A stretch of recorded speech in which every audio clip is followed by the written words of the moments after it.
Tony, here's the question I know everyone listening wants to know. Who ranks 1, 2, and 3 in Ball Lab quality control results?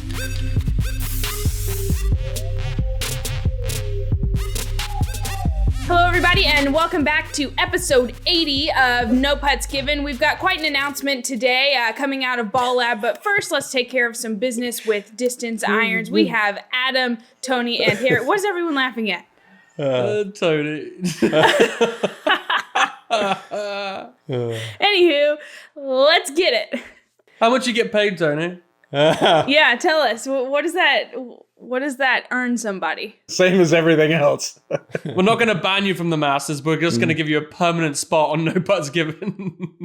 Well, guys, we do have some important things to talk about today. I mentioned the comparison tool that we're going to be announcing. It's launching tomorrow, actually. But first, Players Distance Irons went out on Monday. I want to go through those. Harry, I know you've got the rundown of the top 5. What do we got this year? All right, boys and girls. Number 1 spot went to Mizuno MP20 HMB. The hot mother bitch. Yes, that is actually what they should call it. It was among leaders in strokes gained for long and short iron, which is the long iron is the 5 iron, short iron is going to be pitch and wedge, and mid is going to be a 7 iron.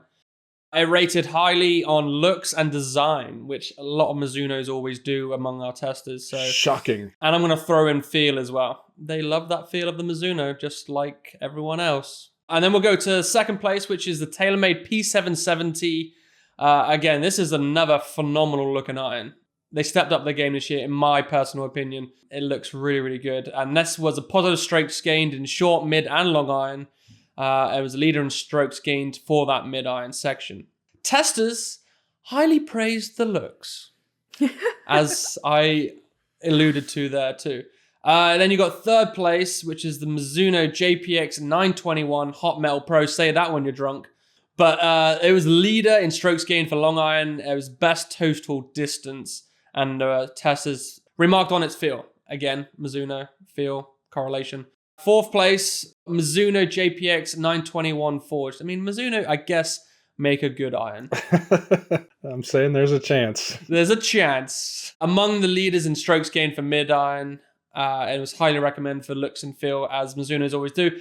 And then rounding out our top 5, we have the Cobra Forge Tech Copper. Now, this is not the one that Ricky Fowler is using, that copper. No one plays that iron, and no one should ever play that. That little 0 offset copper blade kind of. I do use it when I put butter on my toast. It's a great butter knife. It is really good. So the Forge Tech Copper was among the leaders in strokes gained for mid iron, and among the leaders in total distance. So that's your top 5. Bang, bang. Thank you, ma'am. All right. Thank you very much. Well done. Those were well introduced. You're welcome. So I want to bring a question to the panel. We just got the top 5 distance irons, but let's roll it back a little bit. Give our listeners some education if they came here for that. But Adam, why would a golfer choose a player's distance iron? What type of golfer is a player's distance iron built for? Well, I mean, I think they were smart in naming the category player's distance because the word distance sells, and I think it makes up about 18 to 20% of our readership right now is playing, or is bought in the last year a player's distance set of irons. It's ranked 3rd in player, iron categories overall, and I think that's trending up. And I think it's trending up because they feel really good. This hollow body category is trending up as well. And they go a long way. Is that the best for players? It's hard to say because distance, obviously with strokes gained, it's all about distance. The problem is when you start to get into that lower part of the set of irons, when you start to have these bigger gaps. You can fill those gaps with more wedges and more other things, right? But it's a transition, I think, right now. Players distance, I think, is going to be the future. I think it's going to start replacing other things that, less and less people are going to be playing blades. Less and less people will be playing muscle backs probably. And I think the manufacturers will get better and better at probably making it the right option for golfers moving forward.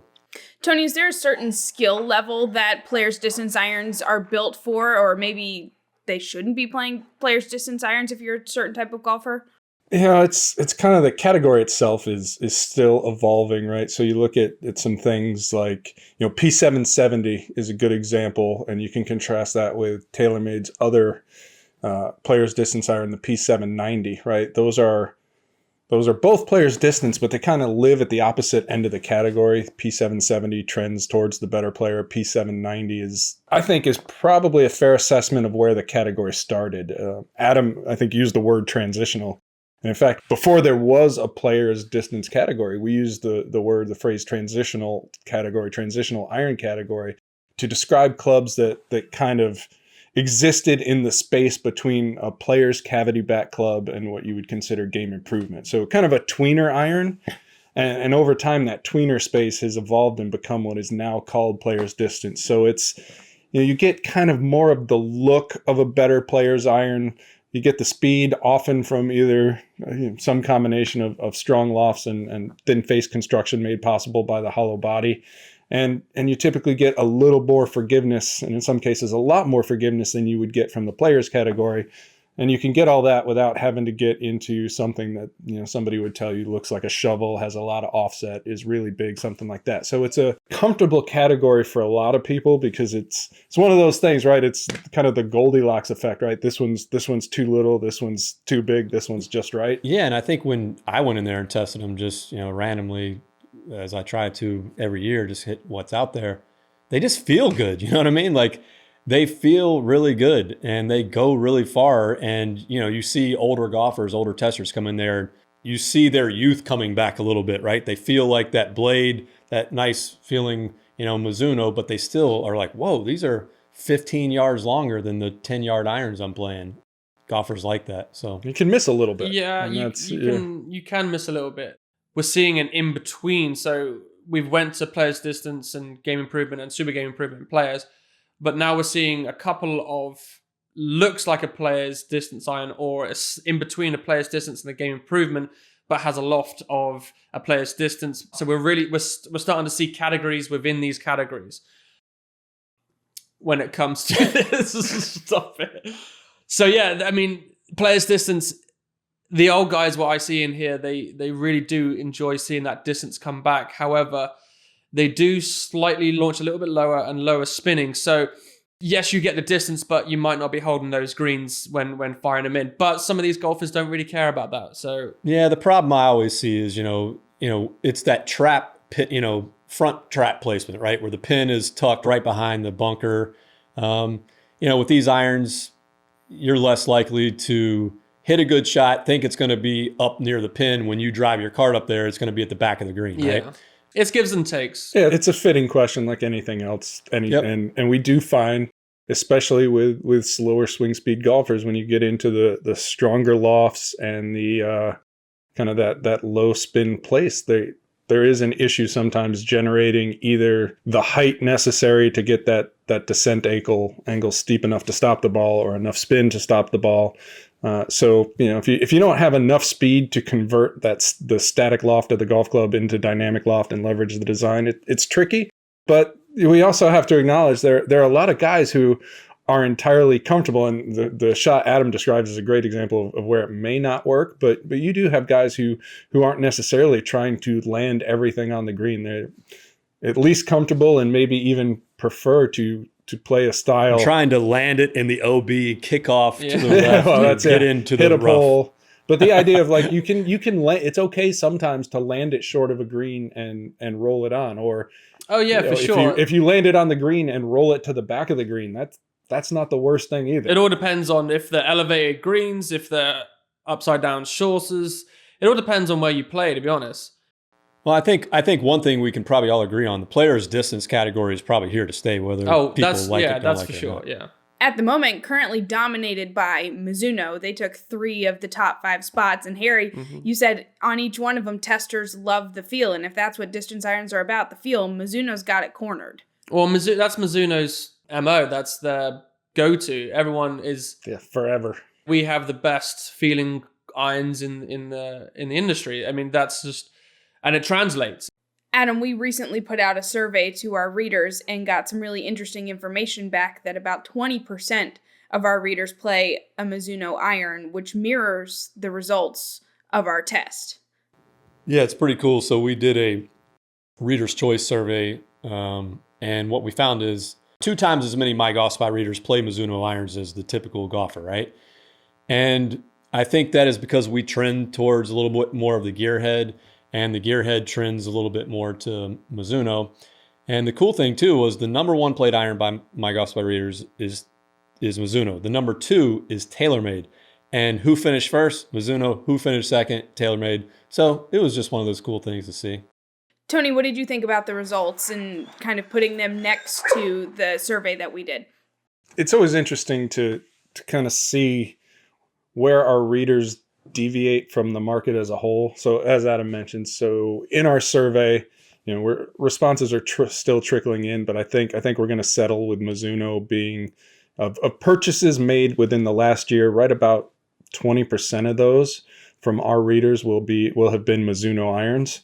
Compared to the market as a whole, Mizuno runs currently somewhere around 10%. So basically 2x the market as a whole. And I trace that to one of those kind of if you know kind of situations. And certainly Mizuno doesn't do the volume of advertising. They're not in your face as often as Taylormade, Callaway, and some of the others are, but it's a quality product that seems to perform in our test especially well, like year after year after year. And it's, personally speaking, as I move between irons, try different things, it's always like, I'm going to try this and Mizuno, or that and Mizuno. Like the constant is Mizuno, and everything kind of, there's like a system that revolves around it. But that's the one thing I seem to always come back to. It really becomes a question of, if you're going out and buying a new set of irons, why wouldn't Mizuno at least be the number 1 thing you try first? Right. How about other iron categories, though? Does Mizuno do as well as they do in player's distance, in game improvement, super game improvement? So I would say, they do traditionally very well in the players categories. So, and if you look historically, right, the MP line has been almost exclusively a player's iron. JPX has been kind of in that transitional space more than anything else, right? And it wasn't until you started getting into the hot metal where Mizuno really dabbled successfully in the game improvement category. I mean, I always throw out JPX EZ as an example of where Mizuno dabbled unsuccessfully in game improvement. But I think they've evolved their line. So, once upon a time they were a better players brand, and they didn't necessarily resonate with the game improvement player. And I think you're starting to see that now with Hot Metal and Hot Metal Pro, which we tested in the players distance category. But that one's kind of right on the line where you could argue players distance, you could argue game improvement. So I think it's kind of expanding its reach a little bit, but in historical terms, it's been regarded as a better players brand. And I think some of that has hurt them in the game improvement category to a degree, but as I said, they are making gains there. How cool is it though? Like if you got one iron in our top 5 for performance, that's something, right? Like I would be super proud of that if I had produced an iron. But to get 3 in the top 5, that's pretty crazy, That's great. They know what they're doing for sure. Harry, what's Phil working on now? What are testers coming in and testing at the moment? What's next? We're in game improvement irons right now. So the one above player's distance, a little bit stronger lofted than the player's distance, a little bit more bulky, and a lot more forgiving too. So yeah, that's a good iron. A little bit of a challenging test because the game improvement category has become almost this catch-all wild west category. So within most of the categories we test, we have a relatively narrow range on the lofts of the irons, a relatively narrow range on the length. When you get into game improvement, the definition of game improvement industry-wide is so all over the map. I think it's eventually going to segment where you're going to see a split between traditional game improvement and what essentially becomes the game improvement version of the player's distance category, where you have these extraordinary, within the game improvement space, strong lofted irons, hollow body, but big things built for forgiveness and to go a long way, versus a game improvement traditional, which is really kind of this forgiveness first. So think of it distance first versus forgiveness first. But yeah, it's kind of a wild category. It's certainly a lot of fun to see how it shakes out.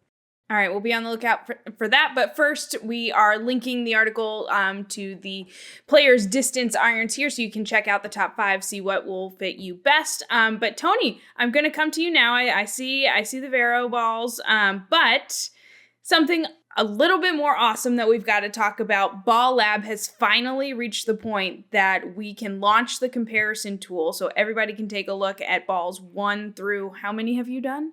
We're at least. We got to do some, kind of the last piece of the inspection process, but, we're upwards of 50 balls that are a long way towards being done and probably 30 plus that are. It's a lot of golf balls. It is, but can you tell me about how important it's going to be for our readers or anybody who is looking to play a new ball to be able to look in a Ball Lab article and compare that ball to the field? Now, it's not just an article about the ball itself anymore. We're putting a tool in there that you can see the way that every ball ranks from 1 to 50 plus however many it ends up being when you're done. Yeah, it was one of those things like we knew we wanted to get there eventually, and we wanted to see kind of what the reader response was and what kind of what was being asked for. And so we came up with this idea of a relatively simple comparison tool. I want to be clear. This is Rev 1. It's going to evolve. We're going to add things to it. It'll change potentially based on reader feedback as we get some kind of cool ideas and figure out exactly where to take it. But fundamentally, it's just a simple chart so you can look and go, all right, from the quality perspective, where do all these balls rank? And we've put in some filters so you can narrow it down by, for example, ionomer or urethane covers. You can specify a price range you're looking for. You can look at specific brands.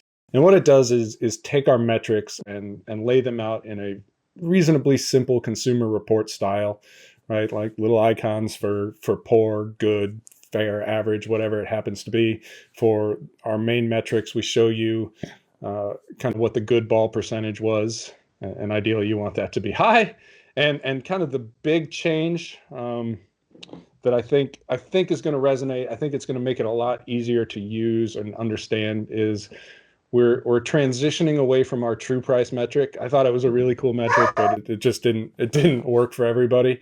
So now we're going with a very simple overall out of 100 scoring system. So you'll be able to see, hey, all right, if this one is a 92 and this one is a 67, you're gonna have a pretty good idea which one of those is scored better for quality in our lab tests. So again, just trying to keep it really simple out of the gate. We'll see what the feedback is and kind of evolve it and take it where we can. And at some point, we're talking about doing another performance test. So we'll have hopefully get some performance data in there and some other stuff I got kind of bouncing around in my head as well. So, take a look when it launches tomorrow and or if you're viewing this a day late, check it out now.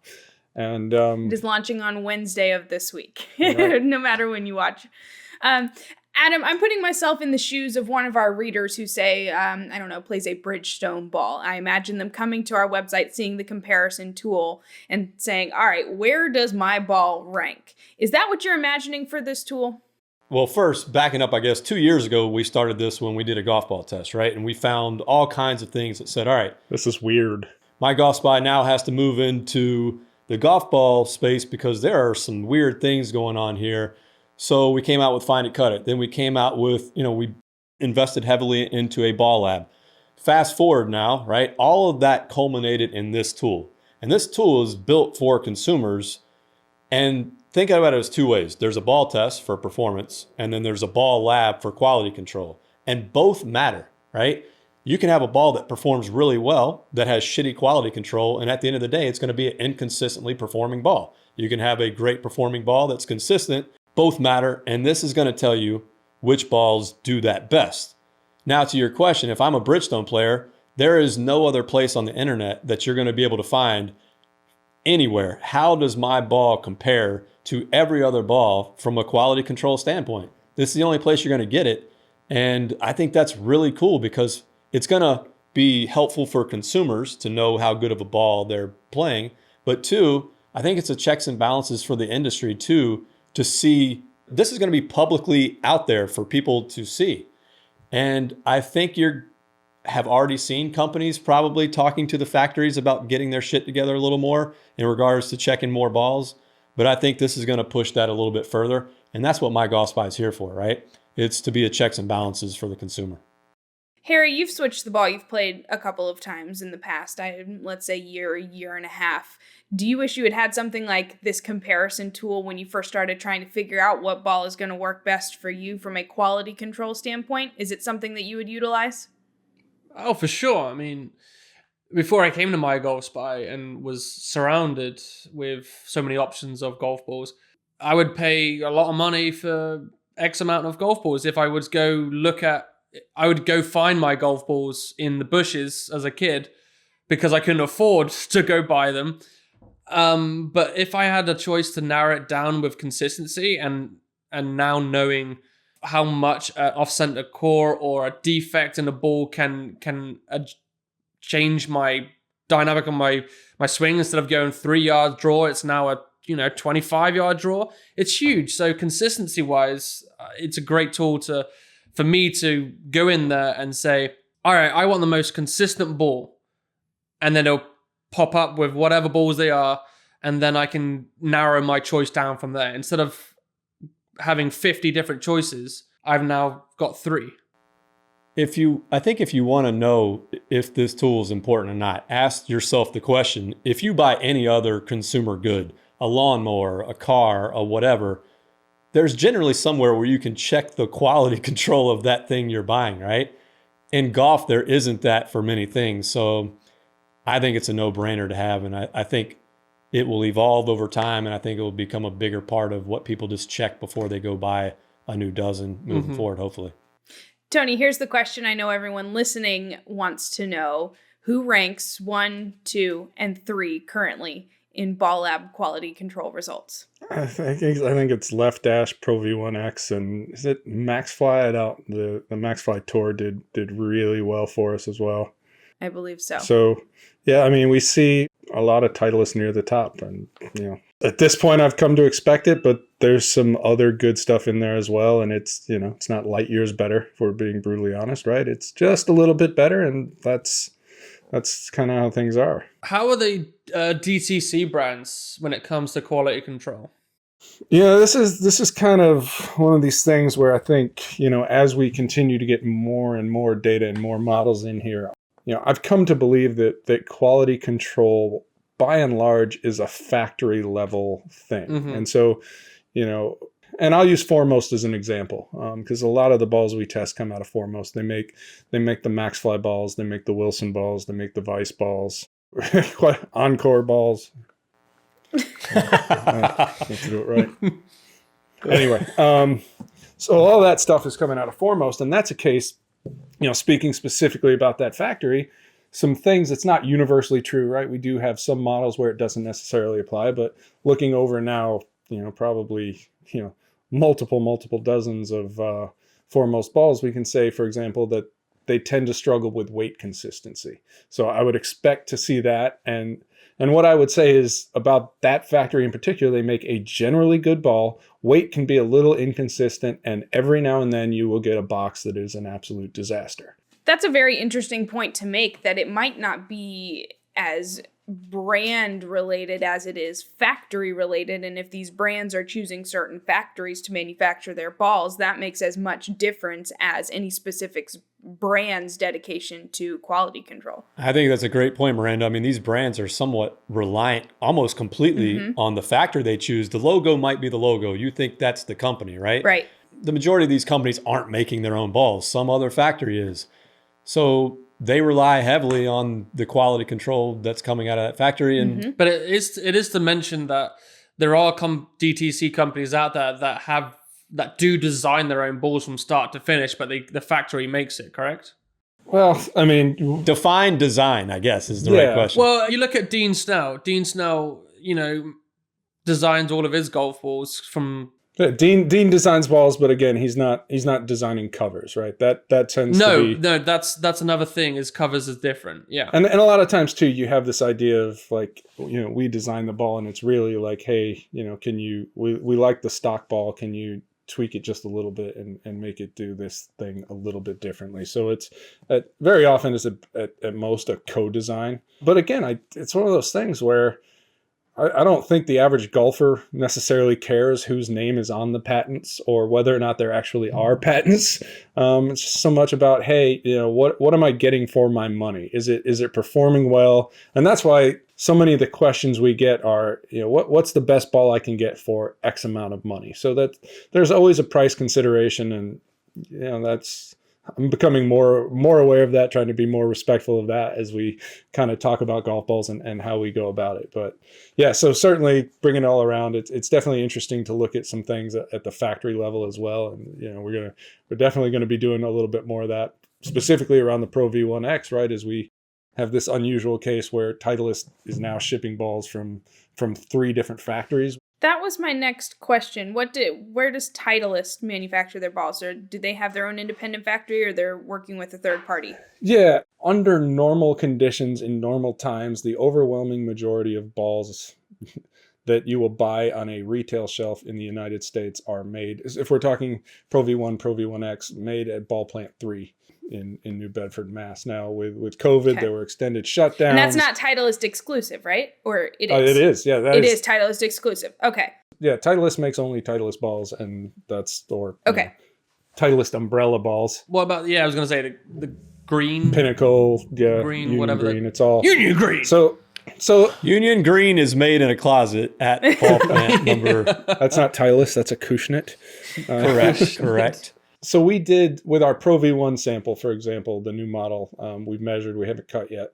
When I lay those out on a chart similar to what we put in the Pro V1X post, there's nothing in those graphs that would give you any indication that any of those balls were made at a different factory. We haven't checked anything out of Ball Plant 4 yet, so we're looking in to get some of those and see kind of how those fall on our gauges and see if there's anything there. So that's a curiosity, and again, it's for me, which is kind of some nerdy shit for sure. But it sounds like District 9, or it kind of does. It goes. Is that film where you have all the districts? District 12, 11. Like, it sounds like Hunger that. Games. Hunger Games. There you go. Thanks, Tony.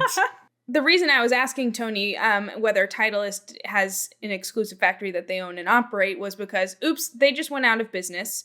And now you have to choose another ball to play for the rest of your life. Are you choosing Callaway or Taylormade?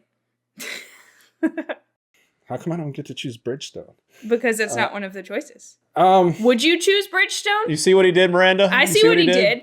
Uh-huh. But would you choose Bridgestone over Callaway or Taylormade? Oh, that's tough. So Miranda, don't let him weasel his way out of this question. He created a curiosity. I'm going to explain my answer. I would. All right, hold on. No, you don't get to explain your answer. You would play Bridgestone, but if you had to pick Callaway or Taylormade, what would you play? I would lean towards Taylormade.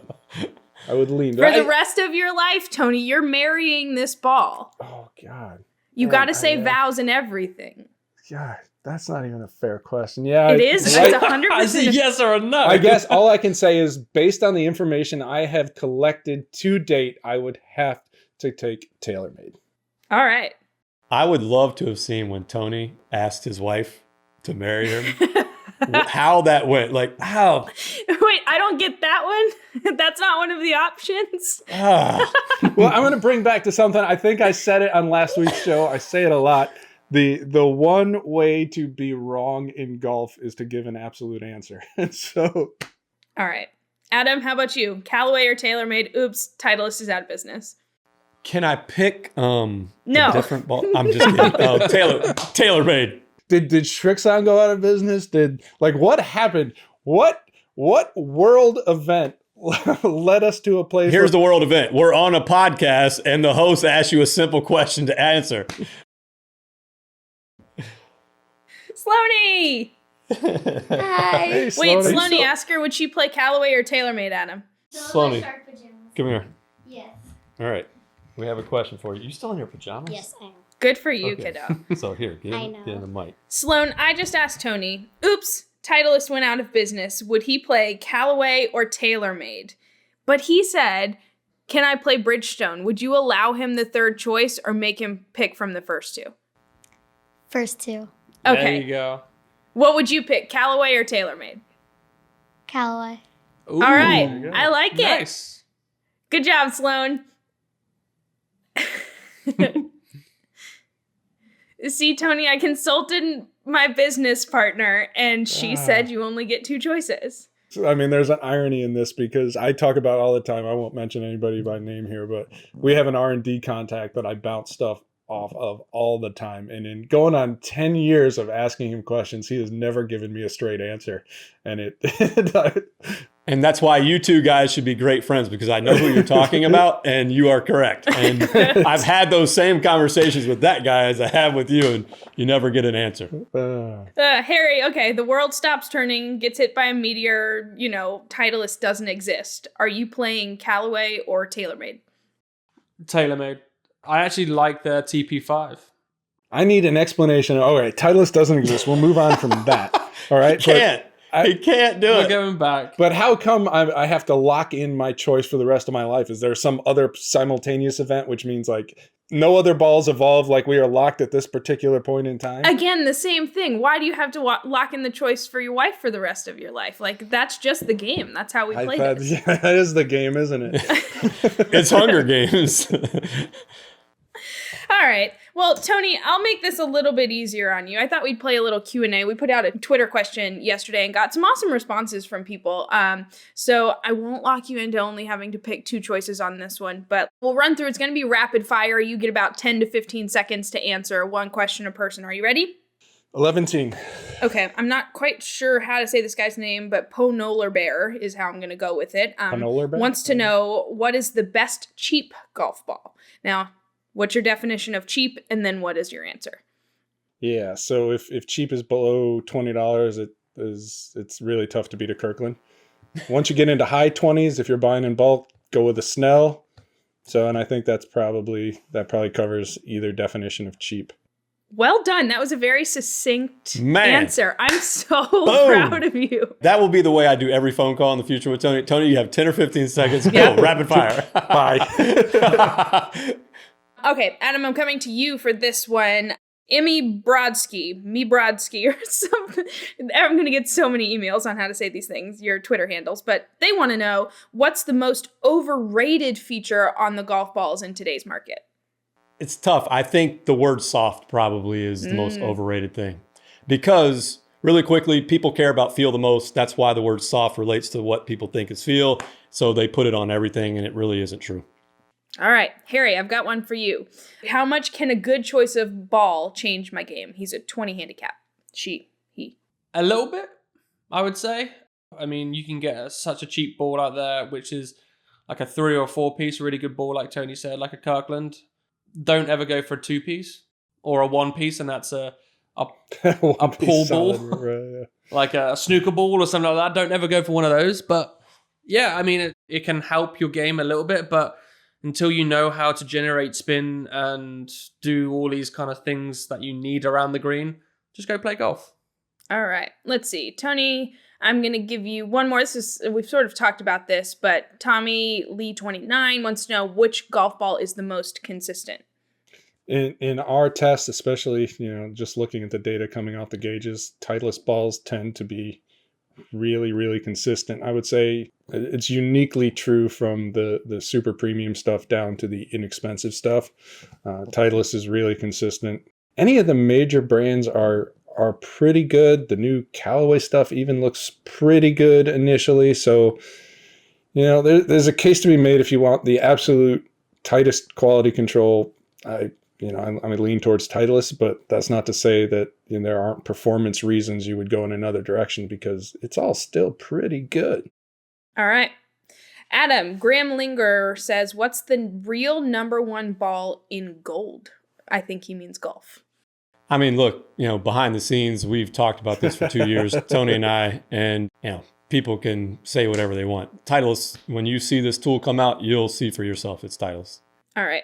The actual number 1 ball in golf is what I find. Well, yeah, the number 1 ball played in golf is the ball found in the woods or wherever you find it. But the number 1 quality control ball, and it's Titleist, and it's how many balls out of the top 5 are Titleist balls?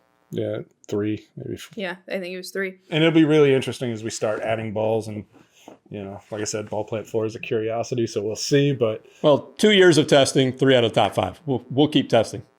All right, Harry, this one's my favorite question. It made me laugh when I saw it come in. Justin Higa wants to know, is playing a yellow ball affecting my score, or am I just trash? It depends. It might be destroying your reputation. But no, unless you're playing a matte ball that's yellow, it's going to change your performance in different conditions. Friends don't let friends play matte balls. Yeah, don't do that. But for the most part, no, it doesn't really change anything in performance. Just don't play a matte ball. You know, as much as I am a left dash guy now and experimenting with another couple of balls in that high compression space, if somebody came out with, you know, something around 90 compression in a bright red non-matte urethane, I'd be like, man, because, you know, you get older, that ability to track the ball downrange, like you start to be like, ah. That's what I was going to say, because some golfers see the yellow ball a lot better looking down at it. So, yeah, it's whatever floats your boat, you know? Tony's right, though. The red ball for me was a game changer, you know? I mean, it really is easy to see on the golf course. You know what's really, really weird to see on a golf course? Are you going to say that yellow and pink one? The pink and white one from Strixon. Oh, the Strixon, yeah. Dude, it looks awful coming off the tee, doesn't it, Harry? It looks like a lopsided... Yeah, it doesn't look like it flies correctly. It's wonky. It's really weird. Great for when you're putting because you can really line it up and you can see where your stroke's going, but off that tee, it looks... It's not for me. A lot of guys love it for practice, like around the green and things like that, because you can really kind of get a feel for what it's doing. But going out and playing with it, maybe not. I don't know. I haven't tried it on the golf course, so it was weird. It even caught my eye as being like, oh, that's just, it's very strange. All right, guys. Well, thank you for playing a round of rapid fire questions with me and Tony for sticking to the rules of 10 to 15 seconds. And I'm still back on the Meteor event or whatever the hell that was. I can't it move happens past sometimes. This is no putts given. That's how it rolls. We cannot link to the comparison tool until it launches. So if you're watching this on Tuesday, it won't be there yet. However, you can check back on Wednesday for a link to go look at the comparison tool launch. We're going to put that up there as soon as we can. I would just like to say a big thank you to Tony for doing Ball Lab for the last couple of years. This has been a major, major undertaking that I don't think people understand behind the scenes what went into this. Tons of phone calls, right? Lots of investing in buying equipment, lots of research and talking to the people in the industry, making sure we were doing this thing the right way, and a lot of time on Tony's part to measure all these balls, to come up with a system to do them all, to be improving on these, because at one point we had to throw away a lot of data and start over because of one of the devices we had wasn't working. So this has been a 2-year undertaking on Tony's part, and I'm super appreciative that he did it, because it wasn't some small chop a ball open, check out the center of the core thing. This was, let's dive deeper and actually try to change this for the better, you know? It's been fun, kind of, but I mean, it is, right? Evolution, and so much of what we do here is evolution. So, you know, Ball Lab kind of started with you pressing me and saying, all right, how do we do a golf ball test, performance test, right? And what we saw during that test was eye-opening.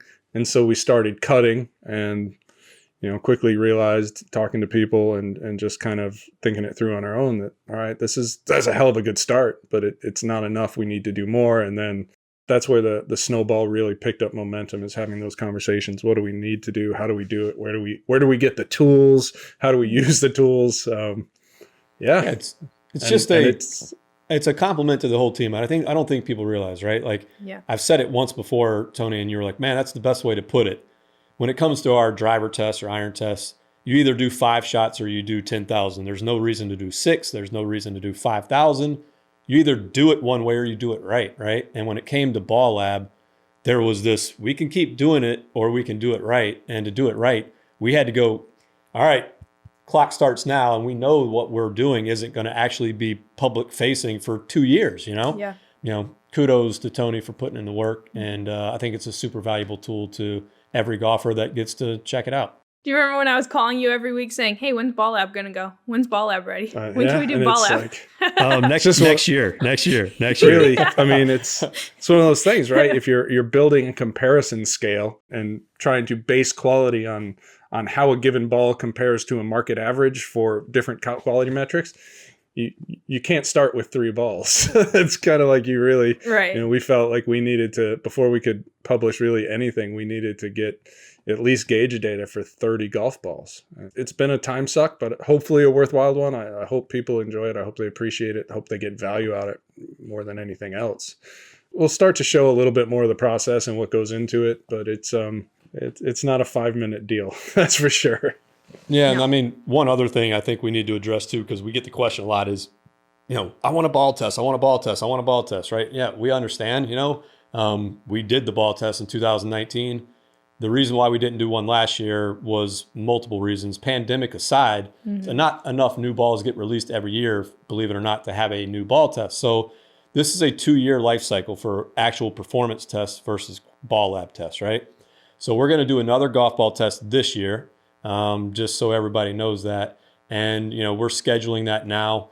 I can't give you a published date, but it will be in the second half of the year. Ball lab performance tests will be coming out this year, and ball lab tool will be out tomorrow. So tip of the cap, Tony. Nice work. Thank you, sir. And, we'll be onward and upward to probably some other project. Yeah, I'm actually trying to avoid coming up with stupid, time-consuming ideas for the next little while. Yeah, right. Don't eat any sandwiches, okay? Yeah, no sandwiches. Guys, it's been a great show. I appreciate you being here, and we out. We try to work out a deal with some ice cream place. All right, Harry, what about you? $15 million. What's your reaction, and what do you do with it? Don't give anything to my wife. I don't know. I would definitely give like a pro a good professional career, like a good 2-year stint.